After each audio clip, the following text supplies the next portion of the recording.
માણસો ચારે બાજુ ગાળિયા લઈને ઊભા છે. ક્યારે કોનો ગાળિયો ગળામાં આવી જશે ખબર ન પડે. હવે પોતપોતાની રીતે મથે છે આ મોંઘવારી સામે લડવા માટે. અને આ માત્ર ભારતની વ્યથા છે એવું નથી, ફોરેનરો આ જ વિદેશમાં જાવ તો આ છે ને. એમાં અમારા રાજકોટનો યાજ્ઞિક રોડ પોશ એરિયા, કરોડોના શોરૂમ છે.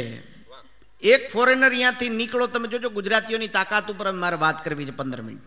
એક ફોરેનર અહીંયાથી નીકળો, શોરૂમ જોતો જોતો જોતો નીકળો, 2 શોરૂમ વચ્ચે એક દરજીની ભાંગલી તૂટલી દુકાન જોઈ ગયો. ચોટલી ખીતો થઈ ગયો એની કે આ આવડા મોટા કરોડોના શોરૂમમાં આ ભાંગલી તૂટલી દુકાન શું કરે. ઘડીક ઊભો રહ્યો, પણ એણે જોયું ખૂણામાં એક બિલાડી વાટકામાં દૂધ પીવે ને પિત્તળનો આવડો મોટો કાર્વિંગ વાળો વાટકો. અને ભાઈ મગજ આયલું કે આ દરજીને ભાન નથી. પણ આ એન્ટિક પીસ છે ને ઇન્ટરનેશનલ માર્કેટમાં નાખી દેતા 15-20 લાખ રૂપિયા આવે.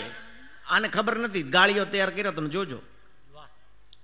ગયો અહીંયા, નાઇસ કેટ, આઈ લવ બિલાડી, યુ નો. મને બિલાડી બહુ ગમે. હું રમાડું? દરજી કે રમાડીને મારા બાપાનું શું જાય. ઉપાડીને ખોળામાં લીધી. આઈ લવ બિલાડી, યુ નો. મને તો આ બહુ એટ્રેક્ટિવ લાગી, મને બહુ ગમે છે. આઈ લાઈક બિલાડી, યુ નો, આઈ લાઈક બિલાડી. તમારા વેચવી છે? દરજી કે ના ના, બિલાડી થોડી વેચવા. નહીં 5000 રૂપીસ, 5000 રૂપિયા રોકડા આપી દઉં. બોલો કે ભાઈ બિલાડી ન વેચે, જો 10000 રૂપિયા. બોલે એને મારા સન છે, મંડો સમ દેવા. આઈ લવ બિલાડી, યુ નો, મને બહુ ગમી છે, આઈ લાઈક બિલાડી. બોલો કે વાંધો નહીં, 10000 રૂપિયામાં બિલાડી વેચી નાખી.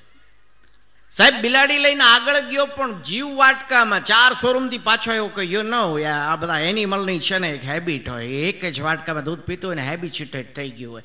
એ પછી એ મારા વાટકામાં દૂધ ના પીવે ને મરી જાય તો યુ નો આઈ લવ બિલાડી, આઈ લાઈક બિલાડી, યુ નો, આઈ લવ બિલાડી. બોલો કે ના ના વાટકો નથી.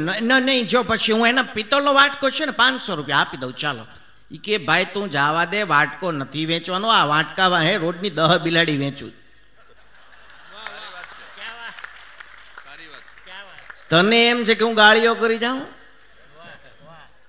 અને આજુબાજુના 2 શોરૂમ છે ને મારા છે ને બિલાડીમાંથી લીધેલા છે.